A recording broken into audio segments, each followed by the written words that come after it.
Crecen los mejores amores, crecen desde el pie. Para sus colores las flores crecen desde el pie. Crece desde el pueblo el futuro, crece desde el pie. Animada el rumbo seguro, crece desde el pie. Cantan para usted los cantores, crecen desde el pie. Un poco de fe y los tambores pueden florecer.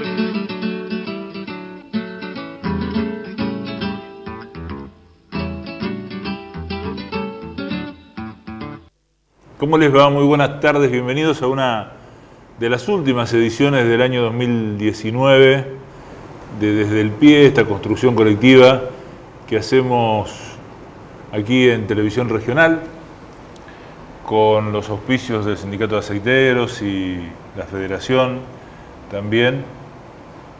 Y venimos tratando estos últimos días, como era menester, una palabra que no suelo usar mucho, pero bueno, era necesario hablar de Chile, hablar de Bolivia, hablar de Ecuador, hablar de Brasil, hablar de Haití, hablar de todo el país continente que está en llamas por todos lados. Pasaron dos referentes, periodistas y analistas de la política internacional, para hablar también de la República Argentina, del por qué estos países sí y por qué la Argentina no, que estaba atravesando una de sus peores crisis, probablemente más que la del 2001.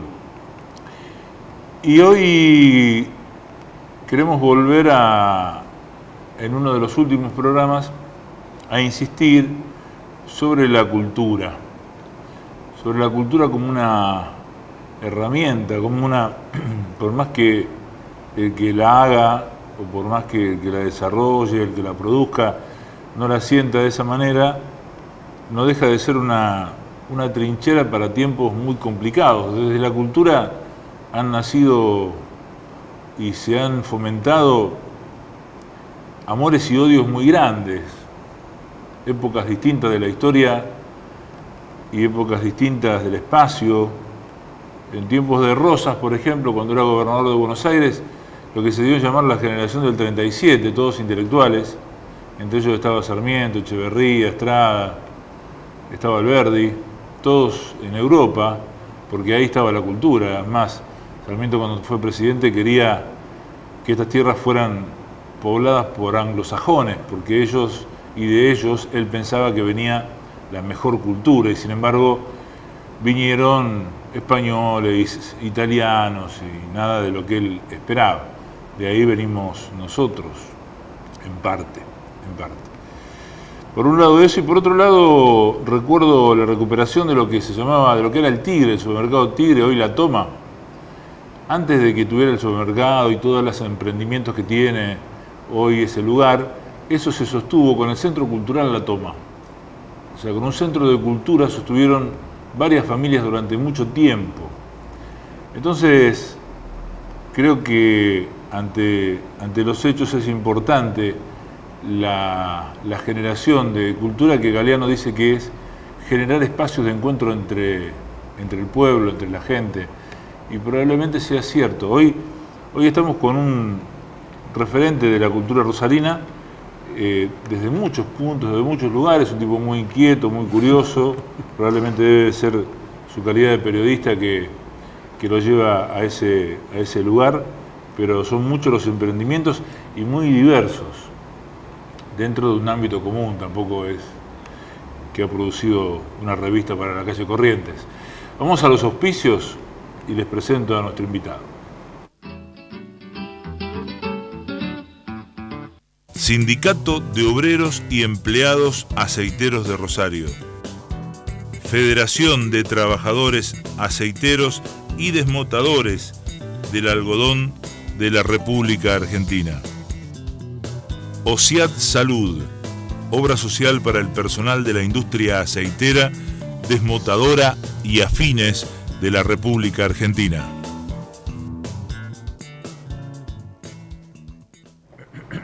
Bien, como les dije, en este Tomás, anteúltimo...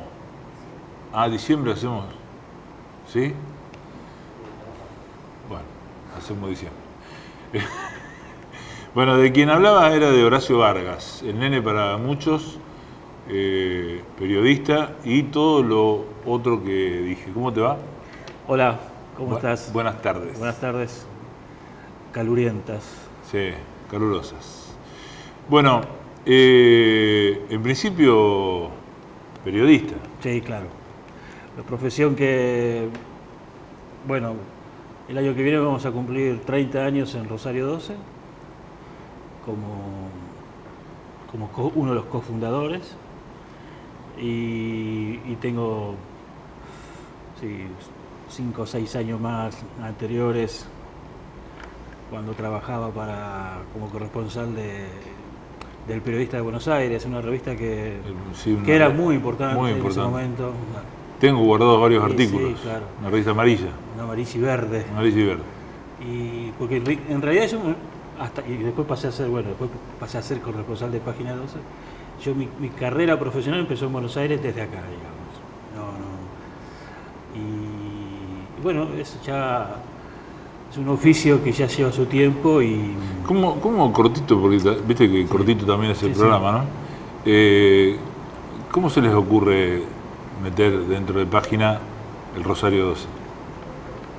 Bueno, fue una idea que en ese momento se había charlado con Jorge Lanata, y él fue el primero que sostuvo esta idea ante el resto de los directores del diario, y arrancamos como un suplemento que sería los viernes, donde escribía Fontana Rosa. Y después pasamos a hacer semanario. Sí, empezamos a salir suplemento 3 años después, en el 90. Salimos todos los días. Con una redacción que yo creo que con el paso del tiempo demuestra que el Rosario 12 fue un lugar también de formación. Fue una pequeña escuela, o escuelita, sin proponerse uno ser docente, ni mucho menos. Pero bueno, han pasado muchos profesionales que hoy día siguen trabajando en distintos medios. Sí, claro, incluso con cargos de editores, con cargos responsables en Rosario o en Buenos Aires. Y todos recuerdan, eso es lindo recordarlo, todos recuerdan el paso de ellos por Rosario 12 como un lugar donde había mucha energía, donde había muchas ganas por hacer periodismo independiente, y había como un grupo humano que tiraba para adelante, digamos, porque obviamente después de muchísimos años de hegemonía del diario La Capital, no había un emprendimiento alternativo, chico, pero un emprendimiento alternativo, en fin, que pudiera sostenerse con el paso del tiempo. Siempre se decía que para perdurar un medio gráfico alternativo a La Capital había que llegar a los 5 años. Si superaba los 5 años, tenías una larga vida. Bueno, ha quedado demostrado. Bueno, en todo este tiempo han pasado muchas cosas, se ha ido renovando el personal del diario, ha ingresado gente nueva, nos hemos mudado, y en los últimos años ha explotado lo que es Internet y el periodismo digital, ¿no? ¿Vos seguís ahí trabajando? Sí, yo soy el jefe de redacción.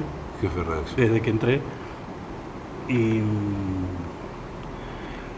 ahora estamos viendo esta nueva aparición del periodismo digital, digamos, la versión del diario para la web. Es muy impactante, digamos, cuando uno recibe todos los días el resumen de la cantidad de notas que se leyeron puntualmente, ¿no? Y es sorprendente, digamos, cómo actúa las redes sociales, cómo se reproducen y se replican determinadas notas de psicología, de universidad, de género, o notas impactantes de políticas. Nosotros tenemos aproximadamente alrededor de 300.000 visitas al mes. Pero bueno, yo me sigo definiendo como un periodista de la gráfica. Del papel. Del papel, pero bueno, lentamente empiezo a admitir que espero que se vaya hacia una convivencia entre el papel y lo digital. Y eso también te lo puedo trasladar a lo discográfico, o te lo puedo transmitir también a las revistas de cultura en papel. Claro, yo caigo a la radio por ahí quizás ya no, voy con un pen, con la música y demás, pero a veces caigo con mi pila de discos y mi hija enfrente con su teléfono y Spotify. Claro. Y es un problema. Es un problema, y los que escuchan música por teléfono, yo no lo puedo entender. Digo, pero es generacional también. Es generacional, claro. Sí, totalmente. O que escuchan música por teléfono con un solo auricular, peor. Claro. Como si fuera un mono. Sí. No es una forma de escuchar música así, digamos. No. Después de la pasión del periodismo, a partir de Página 12 y demás, digamos, paralelamente fue la música. Sí. Bueno, fundamos un sello en el 2001, una fecha difícil, ¿no? Diciembre de 2001. Diciembre de 2001 también. Diciembre del 2009, como acá cumplimos 18 años. Me lo planteé como una idea y un proyecto de hacer un sello discográfico especializado en determinada música, y que es básicamente jazz hecho por músicos argentinos y música contemporánea, y excepcionalmente algunos autores de canciones. Ese es el rango que tiene el sello. El sello se llama Blue Art. El sello se llama Blue Art. Vamos a sacar a fin de mes el disco número 100. Y ese es un disco que además cayó justo porque es un disco inédito nada más y nada menos que de Gato Barbieri. Qué bueno eso. Sí. No solamente por ser el Gato, sino también por el hecho de que es rosarino, ¿no? No, claro, coincidió todo, digamos. Quizá lo único que te molesta es que es de Newell's, pero bueno. No, claro, bueno, pero lo perdono. Lo perdono, está bien. O era de Newell's, qué sé yo. Y la verdad que es un disco que él volvió a la Argentina en 1991, estaba impecable, y hizo un concierto en el Teatro Gran Rex de Buenos Aires, y ese concierto se grabó, lo grabó el operador de sonido, el ingeniero Carlos Melero, que es un prócer de la ingeniería, el sonidista predilecto de Astor Piazzolla, por ejemplo. Lo grabó, quedó ahí, y ahora, el año pasado me ofreció la cinta, que está impecable, es como si estuviera grabado en estudio. Lo masterizamos, nos pusimos de acuerdo con la viuda de Gato por el tema de los derechos de autor, y dio su conformidad, y el disco está saliendo el 28 de noviembre, que es el día del nacimiento. ¿Y se presenta dónde? Lo vamos a presentar el año que viene. Vamos a tratar de hacer un tributo el año que viene, pero la idea era que coincidiera con la fecha de nacimiento, y es un disco que además va a estar en las plataformas digitales, entonces mucha gente del exterior lo va a poder comprar o lo va a pedir si quiere el físico. Y además es un disco que tuve la suerte de que lo premiaron con Espacio Santafesino. Bien, que eso significa un estímulo. Es mucho más que un estímulo, ¿no? Porque te imaginarás que todo lo que es producción discográfica en Argentina está dolarizado. Así que está dolarizado el papel y está dolarizado la fabricación en sí. Así que los presupuestos que uno hizo hace 6 meses atrás, te imaginarás que ahora... Y en el primer disco, cuando te propusiste hacer una productora discográfica y lo empezaste a tirar por ahí entre tus amigos y demás, ¿qué...? Mirá, lo que logramos es que el sello tenga una identidad musical, ¿no? Y además de esa identidad, tratar de armar un catálogo, no sé si exquisito, porque es una frase, una calificación un poco rara, pero lograr un catálogo que tuviera un concepto, una coherencia, música que vos sabés que no está en otros lados o que no se difunde. Y entonces eso me parece que para la gente, para el comprador y para el escucha, lo valoro mucho y el sello tiene como está asociado a una calidad, digamos. Sí. Como otros sellos con Sí. otros géneros, ¿no? Sí. Así que me parece que es un sello que está, aunque es de Rosario, hoy te diría que es un sello que tiene un alcance nacional. Bueno, hay un sello similar, como decías, de otro género, y también cuidando ese aspecto de calidad del Negro Aguirre, Claro. de Paraná, Sagrada Medra, Sí, sí. es algo bastante parecido al lugar. O la coherencia de Melopea. O la Bueno, coherencia de Melopea. el año pasado pudimos formar una asociación que se llama Asociación de Sellos Independientes de la Argentina, se llama ASIAR, que agrupa a todos los sellos discográficos chicos o medianos independientes de la Argentina.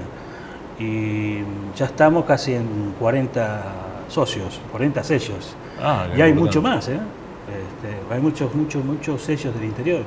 Que bueno, la idea de la asociación es tratar de acercarlos, incorporarlos, asesorarlos, salir del amateurismo, de lo artesanal o el trabajo negro, digamos. Ahí hay que trabajar bastante, digamos. Vos escuchaste cómo yo abrí el programa, obviamente como periodista y más como jefe de redacción de un diario, estás metido en todo lo que está pasando. ¿Crees eso? ¿Crees que la cultura es un refugio, es una trinchera, es una herramienta de sostén para la sociedad cuando pasa estos momentos que está pasando? Sí, claro. Sí, es un refugio. Mira, te cuento el caso nuestro del 2001, cuando presentamos el disco de Olivera Luques, del dúo, lo presentamos en el Parque España. Habían pasado los saqueos, había pasado el 19 de diciembre, había un paro en el medio, y nosotros pensamos que no iba a ir nadie a ese concierto, por obvias razones. Bueno, el teatro se llenó, había 500 personas. Entonces, yo mucho tiempo después encontré una explicación a eso, que tiene que ver con que la música, en los momentos de crisis, la cultura, el arte, pero en este caso la música, es un aliciente, es una forma de sentirse vivo, es acción, ¿no? Y además es sanadora. Sí. Y yo creo en eso, lo descubrí tardíamente, pero le encontré ese lado a un hecho que objetivamente era imposible. Es decir, que Hay una anécdota que dice que en un pueblo indígena había una chica del pueblo que no hablaba, que se había quedado en silencio, que habían pasado muchos curanderos a verla y no podían sacarla de ese lugar, hasta que llegó alguien de afuera. La chica estaba sentada debajo de un árbol, allá a lo lejos, y el tipo fue a hablar con ella y volvió a hablar con los familiares, y todos los familiares expectantes a ver qué decía el tipo, ¿no? Porque tenía una fama bastante importante de sanador, de curador y ese tipo de cosas. Y el tipo le dijo: tiene desparramada el alma y le hace falta música para juntarla. Y creo que es así, ¿no? Creo que sí, claro. la música cumple o tiene destinos que uno no llega. Digo, yo tengo más de 30 años haciendo radio y con música, y las experiencias que tengo con la gente, al no hacer mucha televisión no saben quién soy, pero cuando descubren quién soy, las experiencias y las devoluciones que he tenido por un solo tema, Sí, claro. porque puse un tema de Entre Ríos que el tipo había nacido ahí y nunca más había vuelto, es realmente increíble. Mira, con el disco del Gato Barbieri hay una versión larga, bien zapada, del Arriero, Mira, que él la tocó muchos años. Y es un tema, es un estándar argentino, muy escuchado, muy repetido. muy versionado. Pero cuando a mí me pasó de escuchar la versión del Gato, a mí se me puso la piel de gallina. Y eso tiene que ver con cómo te llega la música y cómo te golpea. cómo todo eso te lleva para otro lado. Siendo otro género, escuchar El Arriero por Divididos, También, en claro. la voz de Moyo, también te parte del medio. Sí, creo que ya tendrían que dejar de tocarla, pero bueno. Sí, bueno. Es un caballito de batalla. Y lo que pasa es que está Gallo ahí, viste, que viene del palo del folclore, su viejo es un prócer, o era un prócer de folclore. Pero dentro- sí, pero volviendo a lo que vos planteado de la cultura, me parece, por ejemplo, ahora, esto es una noticia hace un par de horas, la Cámara de Senadores acaba de aprobar el proyecto de los nuevos ministerios del próximo gobierno de Santa Fe, entre lo que está el Ministerio de Cultura como ministerio. Es decir, Ya lo mantienen. lo mantienen. Había algunas dudas, ¿no? Había dudas. algunas dudas si se iba a mantener o no. Y a mí me parece que eso es un hecho muy positivo. Que ratifique a Cultura, que Cultura tenga rango ministerial. Que vuelva a tener rango ministerial con Alberto Fernández. Claro, porque eso no solamente significa un presupuesto propio, sino que significa sentarse a la mesa. Sí, claro. Si no sos ministro, no te sentás a la mesa. No, claro.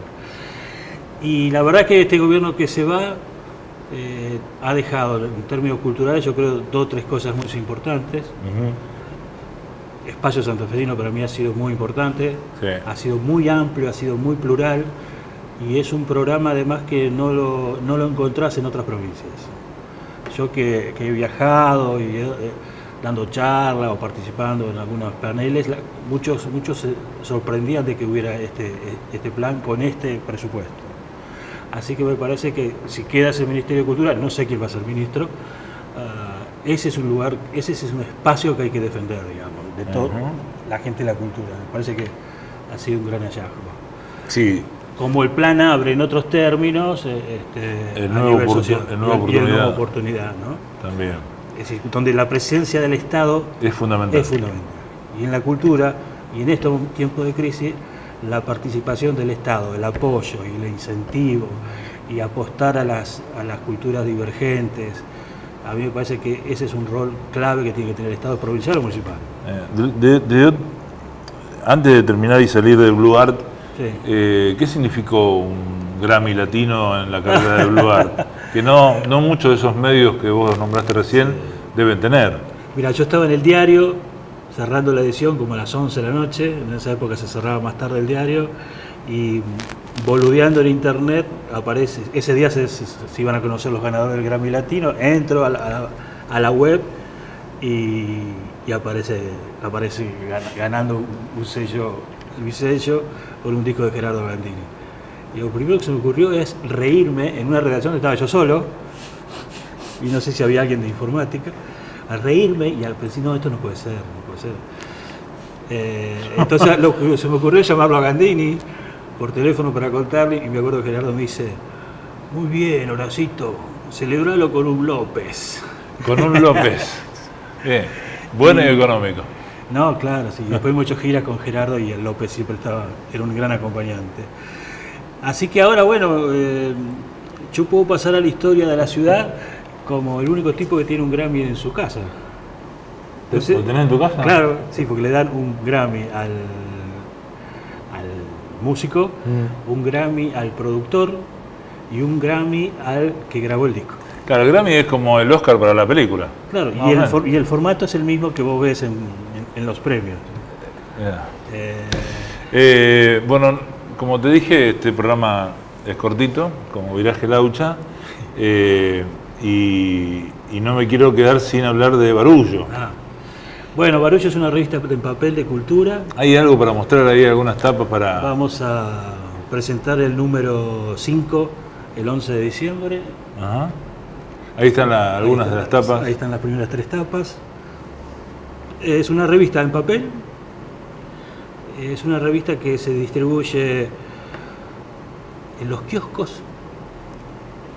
Y no es cualquier cosa, quiero decir, que ver un producto en un kiosco de revistas y de diarios. Y no tiene autito, no tiene nada. No tiene nada. Se vende en las librerías de todo el país. Tenemos una web que se llama barullo.com.ar, donde ponemos algunas notas completas y donde la vamos actualizando permanentemente con información de cultura. Es una revista que apuesta a narrar la ciudad, es una revista que donde hemos logrado armar un equipo de trabajo con gente de experiencia, tantos hombres como mujeres de la profesión, fotógrafos obviamente también, y el primer número salió en abril, y la primera repercusión fue esto de la opinión general, ¿no? Decía, es una revista que hacía falta, porque hacía muchos años que no había una revista de cultura. Cuando todo se va a lo digital y todo se va a las plataformas digitales, nosotros apostamos a hacer una revista con contenido, hacer una revista que apueste a narrar la ciudad, pero en términos de crónicas, en términos de entrevistas, en términos de ensayo, en términos de opiniones, y además demostrando y reflejando que en esta ciudad hay gente que escribe bien. Porque la única condición para escribir en Barullo es que escribas bien y que tengas una buena historia para contarme. Entonces, dentro de ese amplio abanico, hemos logrado primero una continuidad, más allá de la inflación. Vamos a sacar el quinto número en diciembre y seguir apostando ciegamente a ese proyecto, en el cual yo creo fervientemente. Y esta idea que surgió de mí se la trasladé a Perico Pérez y a Sebastián Riestra, y ellos dos se sumaron en calidad de directores, así, y la verdad que estamos muy contentos por la repercusión que está teniendo, más allá de las opiniones que puede haber sobre determinados temas, pero me parece que eso es lógico. No, está bien, ¿no? Lo que pasa. Bueno, tenemos que ir cerrando. La idea era mostrar un personaje de la ciudad que seguramente algunos lo conocen y otros no, que lo han visto por ahí en algún que otro video, en alguna otra cuestión que tiene que ver con la música, con el periodismo directamente o con esta presentación de la revista Barullo. Creo que todo a través de un mismo gen y de una misma lente, que es el periodismo. Sí, claro. Tanto la música, obviamente lo de Rosario 12 y también lo de Barullo. Un tipo muy inquieto. Está bien ser inquieto, está bueno no quedarse en un solo lugar. Eso es lo que ocurre siempre, ¿no? Esas cosas ocurren. Entonces, el oficio va por un lado, el oficio te garantiza que profesionalismo, pero en la vida ocurren otras cosas también para hacer. Nene, muchísimas gracias. Gracias por la invitación. Horacio Vargas, periodista de la ciudad de Rosario, Rosario 12, Blue Art, Barullo y un montón, y un par de libros también, ¿no? Un par de libros. La historia de Negro Fontana Rosa, la quema de Rosario por parte de Balcarce. Recordar que tenemos una calle que se llama Balcarce, donde estaba el ET3, ya no está más lamentablemente. Bueno, y seguramente muchas otras cosas más que se te ocurrirán en este tiempo. Nos encontramos el próximo sábado a las 6:30 de la tarde con otro Desde el Pie, esta construcción colectiva. Chau, gracias.